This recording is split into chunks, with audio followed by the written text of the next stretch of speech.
السلام علیکم، بسم اللہ الرحمن الرحیم۔ کبھی آپ کے ذہن میں یہ سوال آیا ہے کہ اللہ نے ہمیں فجر کے وقت جاگنے کا حکم کیوں دیا؟ کیا فجر کا وقت صرف عنقریب پڑھنے کا وقت ہوتا ہے؟ کیا اس وقت کے پیچھے ایک راز پوشیدہ ہے؟ وہ راز کیا ہے؟ اس راز کو جاننے کے لیے ضروری ہے کہ ہم پہلے نماز کے بارے میں جانیں، جو ہم پر دن میں 5 مرتبہ فرض کی گئی ہے۔ اور یہ 5 نمازیں کس طرح فرض ہوئیں،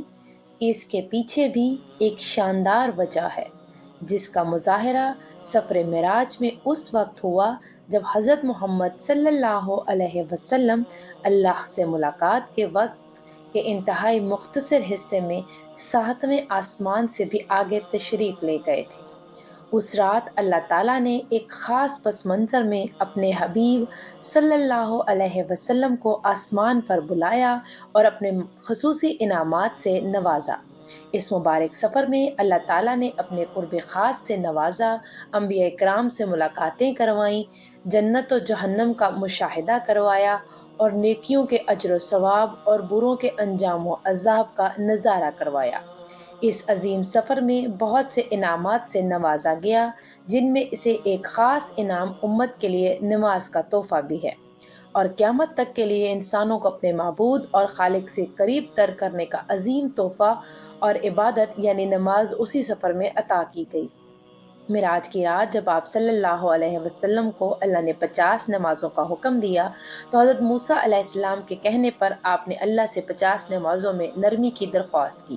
اور ایسا کئی بار ہوا، یہاں تک کہ اللہ نے امت محمدی صلی اللہ علیہ وسلم کے لیے دن میں 5 نمازوں کا حکم دیا، جس کے بعد بھی حضرت موسیٰ علیہ السلام نے آپ صلی اللہ علیہ وسلم کو 5 نمازوں میں کمی کے لیے اللہ کے پاس ایک بار پھر جانے کا مشورہ دیا، لیکن تب آپ صلی اللہ علیہ وسلم نے فرمایا، میں نے اپنے رب سے کئی مرتبہ درخواست کر لی ہے، یہاں تک کہ اب مجھے حیا آ گئی ہے، اور اب میں راضی ہوں اور اس حکم کو ہر طرح سے تسلیم کرتا ہوں۔ ہر نماز پڑھنا ضروری ہے، اور یقیناً آپ کے لیے بھی نمازوں میں سب سے زیادہ مشکل نماز نماز فجر کی ہوگی،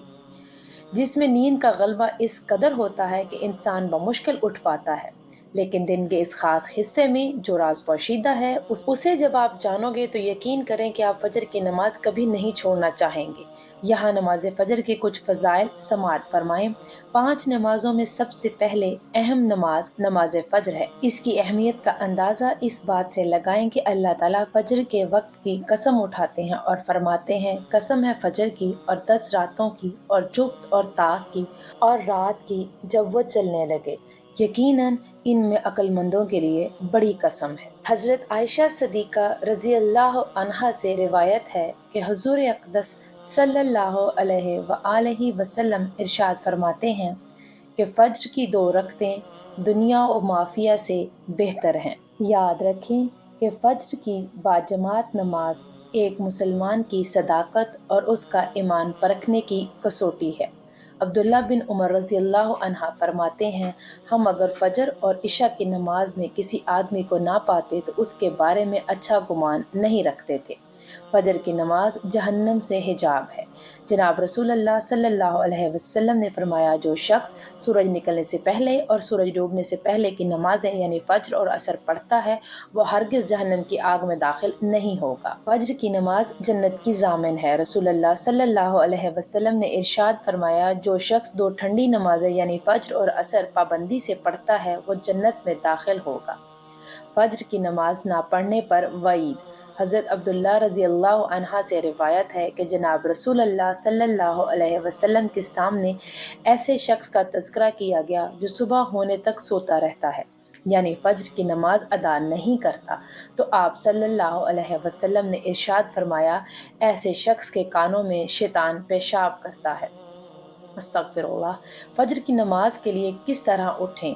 رات کو حتی الامکان جلدی سوئیں، سوتے وقت فجر کی نماز باجماعت ادا کرنے کا پختہ ارادہ کریں اور ارادہ کرنے میں مخلص بھی ہوں۔ ایسے اسباب اختیار کریں جن سے فجر کی نماز کے لیے اٹھنا آسان ہو، مثلا الارم والی گھڑی، مناسب وقت پر الارم سیٹ کر کے اس کو مناسب جگہ پر رکھیں۔ اگر ان امور کی رعایت کر کے سوئیں تو انشاءاللہ فجر کی نماز جماعت کے ساتھ ادا کرنا آسان ہوگا۔ پھر بھی اگر کسی دن اتفاق سے بیدار ہونے میں تاخیر ہو جائے تو جس وقت بھی آنکھ کھلے سب سے پہلے نماز ادا کر لیں۔ انشاءاللہ تعالیٰ تاخیر کا کوئی گناہ نہیں ہوگا، لیکن اس کو معمول بنانا گناہ پر مداومت کرتا ہے،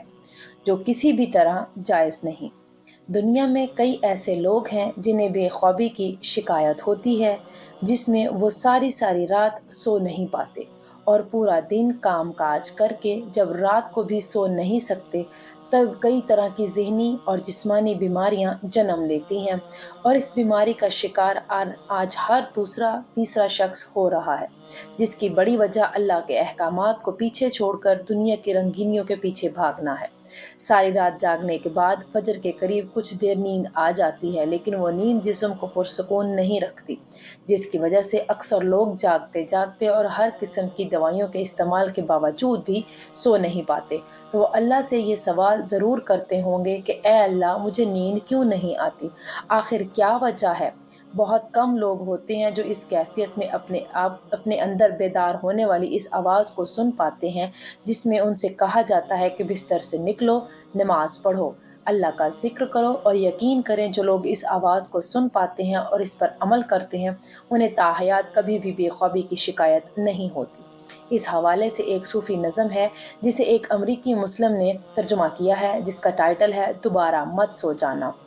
صبح کی ٹھنڈی ہوائیں ایک راز لاتی ہیں تمہارے لیے، دوبارہ مت سو جانا۔ خود سے پوچھو تم کیا چاہتے ہو، دوبارہ مت سو جانا۔ لوگ دروازے کی چوکھٹ سے آ جا رہے ہیں، جہاں دو دنیایں ملتی ہیں وہ دروازہ گول اور کھلا ہے، دوبارہ مت سو جانا۔ اس نظم میں بیان کردہ دروازہ ہماری دنیا اور اس دوسری دنیا کا ہے جہاں سے فرشتے ہر صبح اور شام کو اترتے ہیں، جس کا ذکر اس حدیث پاک میں ملتا ہے، جس میں آپ صلی اللہ علیہ وسلم نے فرمایا کہ رات اور دن میں فرشتوں کی ڈیوٹیاں بدلتی رہتی ہیں، اور فجر اور عصر کی نمازوں میں ڈیوٹی پر آنے والے اور رخصت پانے والوں کا اجتماع ہوتا ہے۔ پھر تمہارے پاس رہنے والے فرشتے جب واپس اوپر چڑھتے ہیں تو اللہ تعالیٰ ان سے اپنے بندوں کے متعلق پوچھتا ہے، حالانکہ وہ خود ان سے زیادہ بہتر اپنے بندوں کے متعلق جانتا ہے کہ میرے بندوں کو تم نے کس حال میں چھوڑا؟